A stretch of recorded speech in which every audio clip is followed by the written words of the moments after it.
Welcome to Lift Leadership Podcast with Bobby Alger. Each episode, Bobby will share insights and tips from his over 25 years of church leadership experience. For new episodes and more information, please visit crossroadswinchester.com.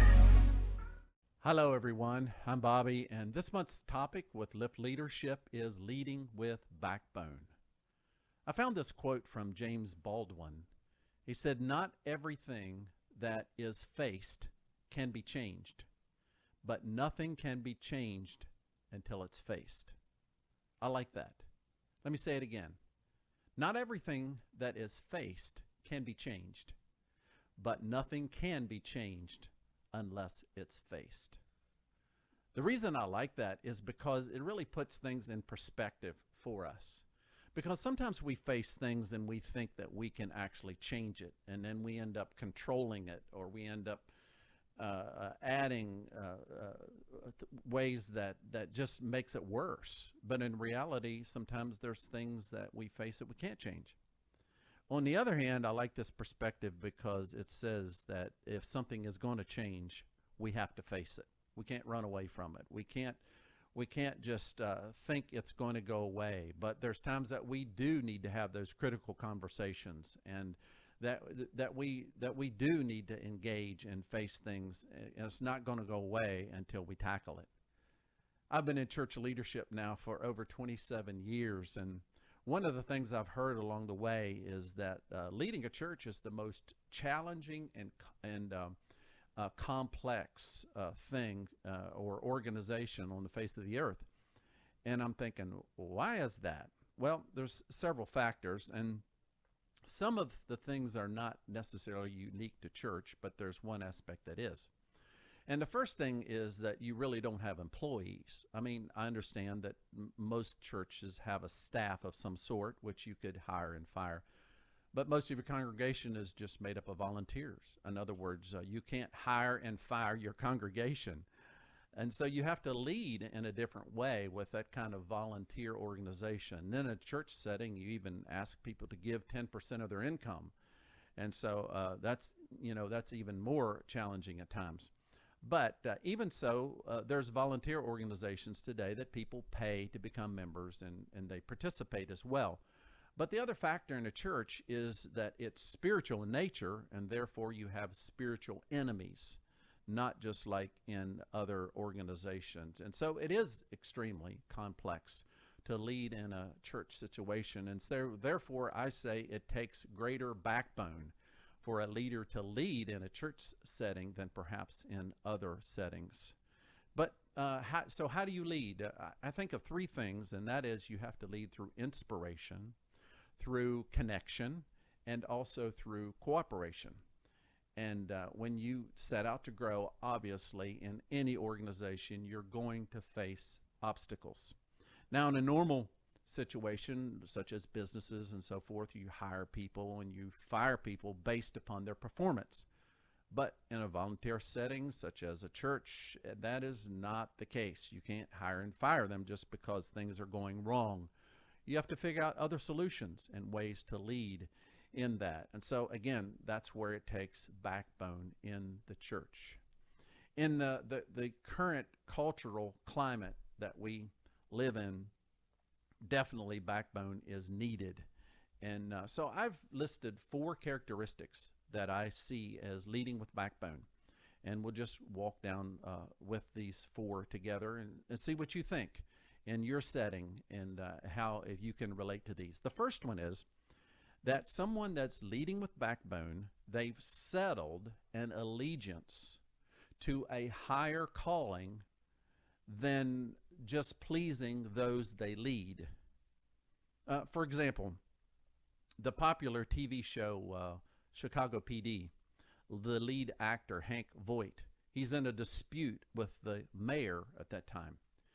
And she looks at him and says, "Hank, you work for me." And he looks back at her just as strongly and says, "I work for the city of Chicago." Do you see the difference? She was saying, "I sign your paycheck. You need to do what I do."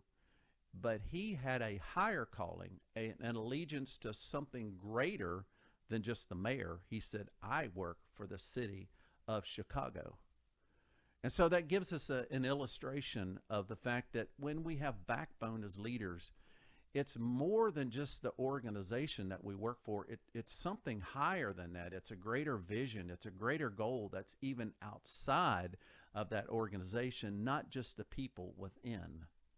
So again, you might be a father right now, or business owner, or maybe a shift leader, or maybe someone leading a church, and you recognize that you're in a tough situation where it's calling you to stay in or form backbone to really make it through.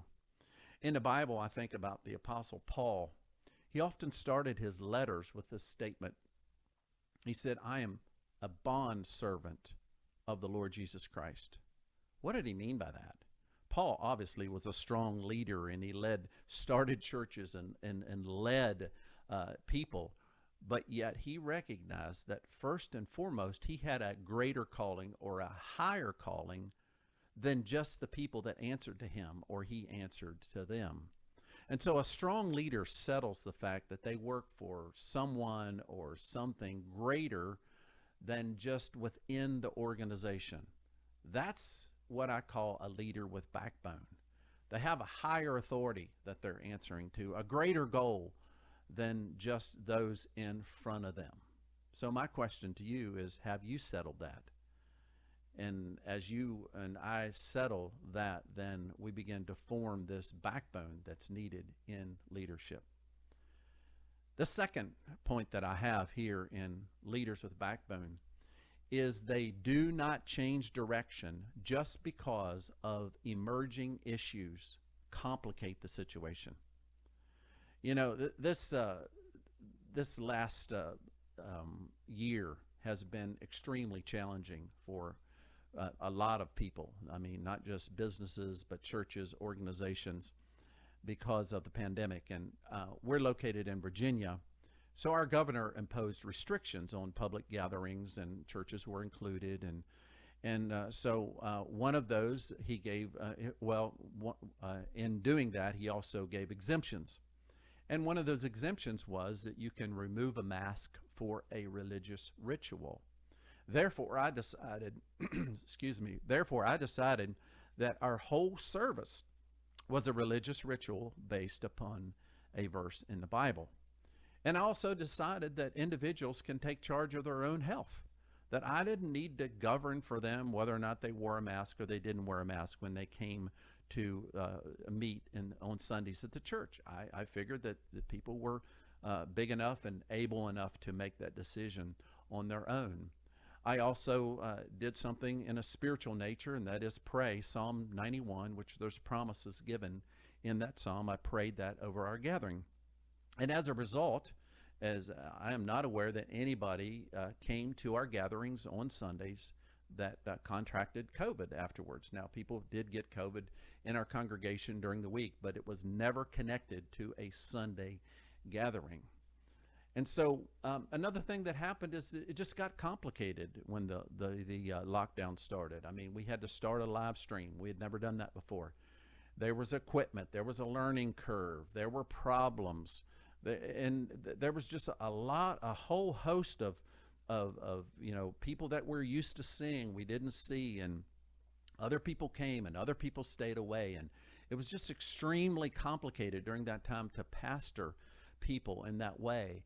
And yet I decided, just because the issues got complicated, I wasn't going to stop pastoring or stop the church from growing or stop meeting.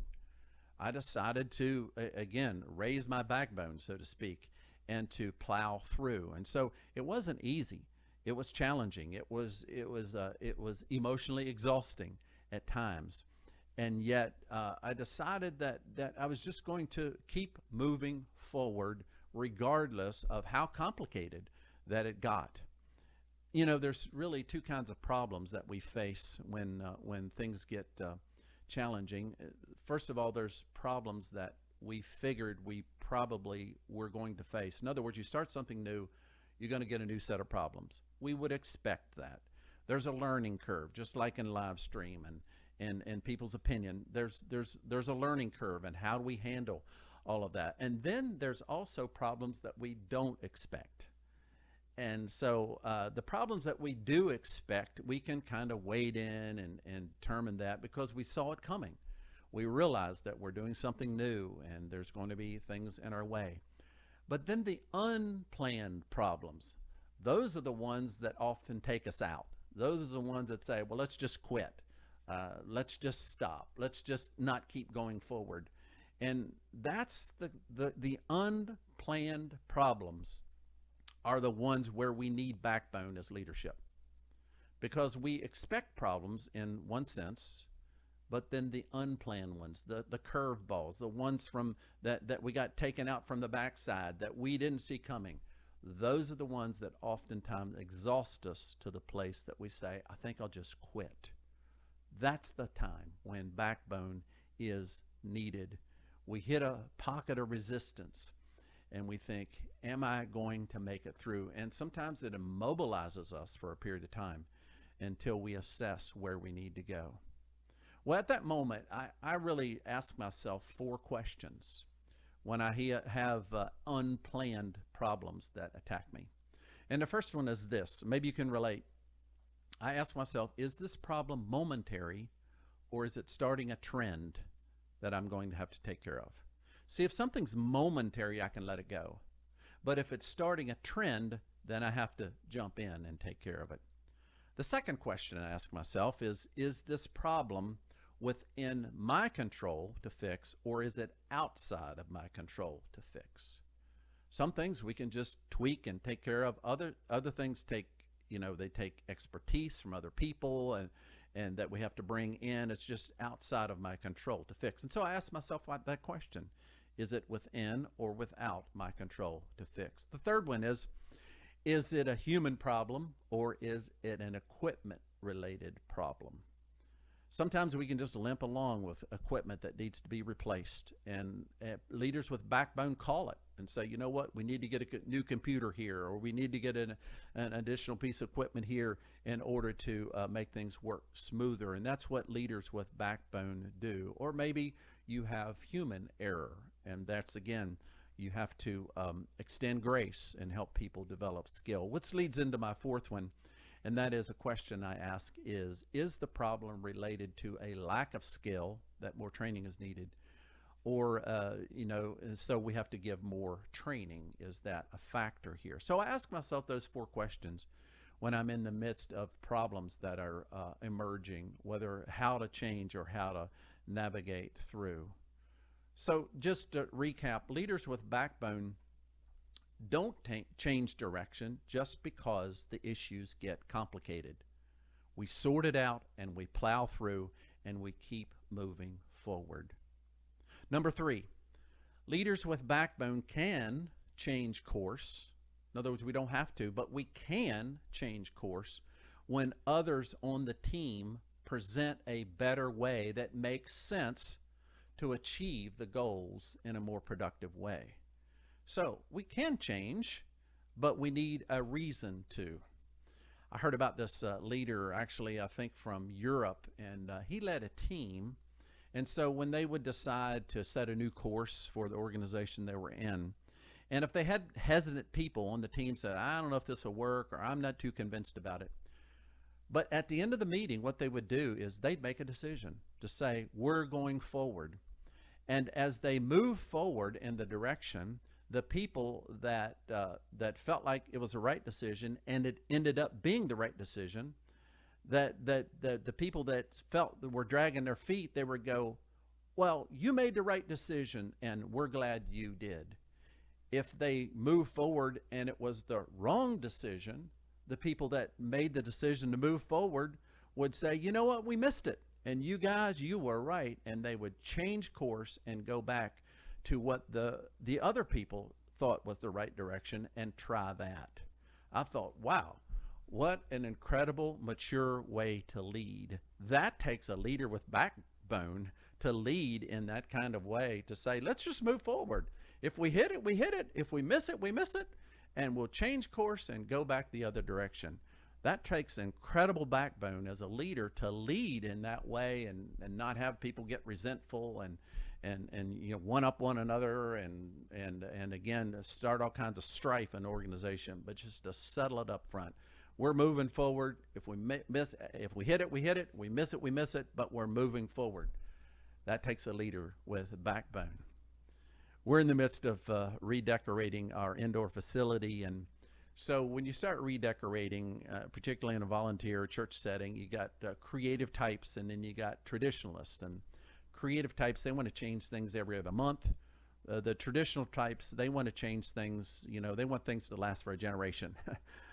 I'm somewhere in the middle. I want to go for a while, and then I'm ready for a change. And so we got to this place where we're going to make a change, and I got with my creative person, and obviously we were kind of in a deadlock. They wanted to do something, and I wanted to do something, and we just weren't agreeing.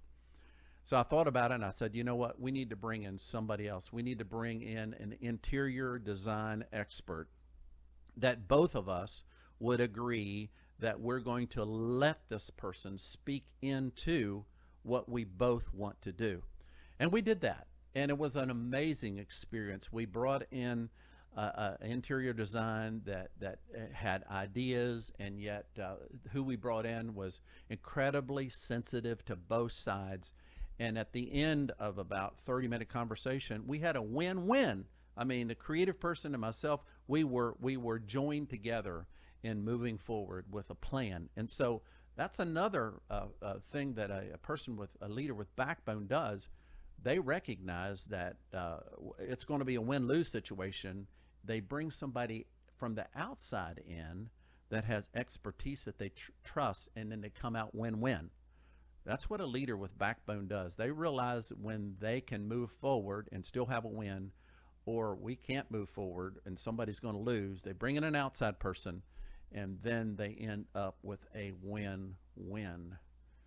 Some of the let me just summarize here these three so far, and then we'll end up with a fourth one. So, traits of a leader with backbone so far: they settle a higher calling than just pleasing those they work for in the organization they're in. Number two, they don't change direction or back down just because obstacles emerge. Number three, they will change direction when a better plan is presented to achieve greater goals. Now here's the fourth one.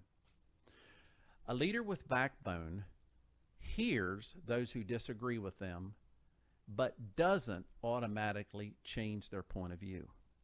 Now that might sound contradictory to number three, but hear me out.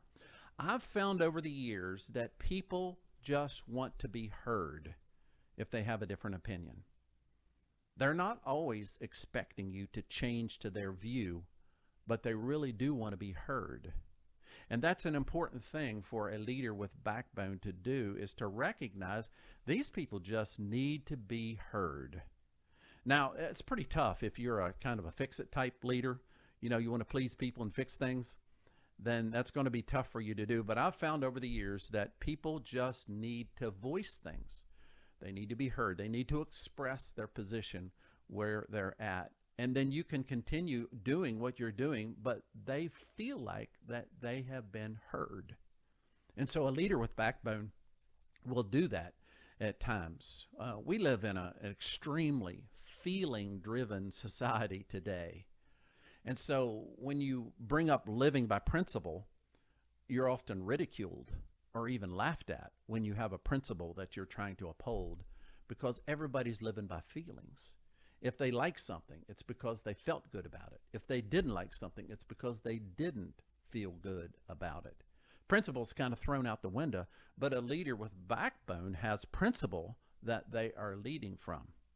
There's a friend of mine that wrote a book on marriage, and one of the things he said in that book that never left me, he said that when someone is expressing themselves through emotion, and the other person is trying to reason back with them with facts, he said, facts do not penetrate emotion.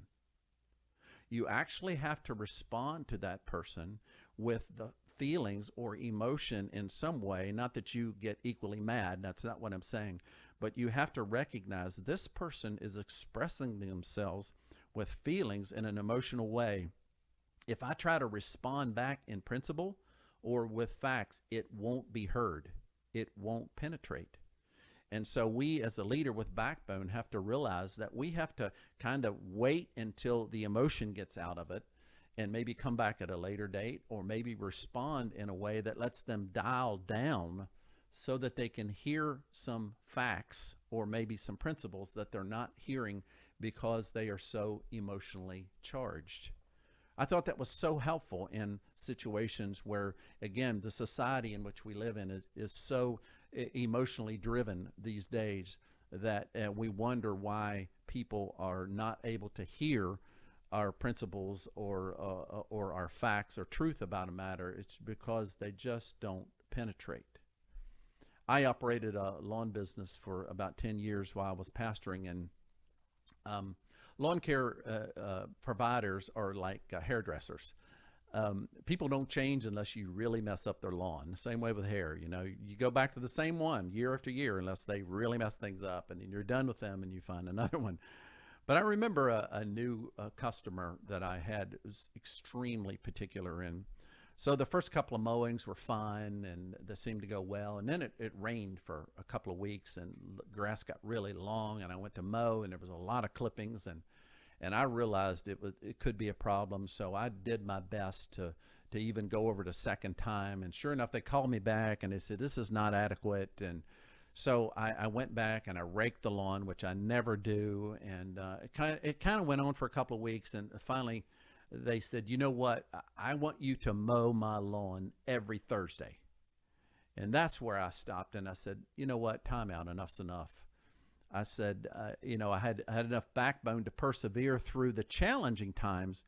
But then when they set the gauge or saying we want it every Thursday, I just couldn't do that because it just wasn't in the routine of my other lawns and so forth. And so the part of the backbone had to rise up in me to say, you know what, I think you might not need to find another lawn care provider because I can't accommodate that kind of rigid schedule. And so we parted ways, and that was fine with me.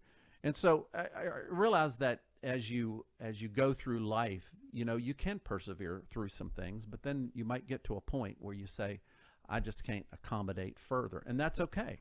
It's really exerting backbone both ways, persevering and then standing up to say, I can't go further in this matter in which you want.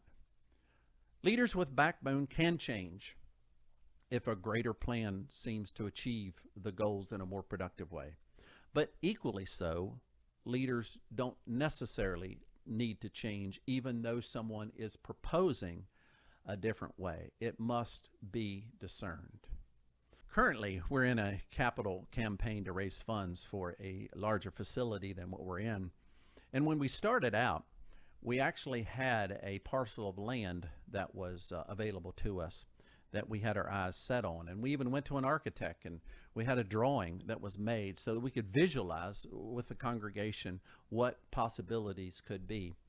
And we started out really well. And then basically, long story short, is that we didn't come up with a down payment in the timetable that the owner wanted. And so he took back the offer of the sale of land.